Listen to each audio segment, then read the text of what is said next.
இப்போ இந்த உதுகையா கொடுக்கும்பொழுது நைட்டு நேரங்களில் இரவு நேரங்களில் உதுகையா கொடுக்கலாமா சார்?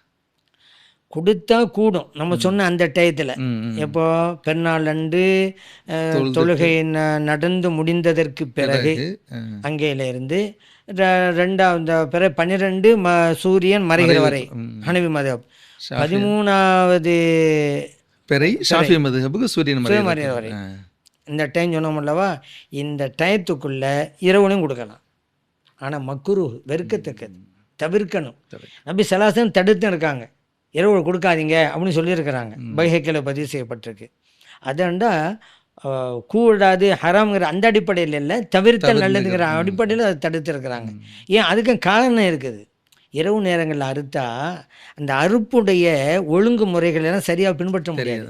வெளிச்சம் இப்போ நம்ம காலத்தில் பிரச்சனை இல்லை, அந்த காலத்தில் விளக்கு வெளிச்சம் தானே, விளக்கு வெளிச்சத்தை அறுப்பாங்க. அவன் எவ்வளோ சிரமமாகும். இப்போ நமக்கு அப்படி இல்லை, பகலை விட அதிக வெளிச்சம் நைட்டில் தான் இருக்குது. அது வேறு விஷயம். அந்த காலத்து அப்படி தான்.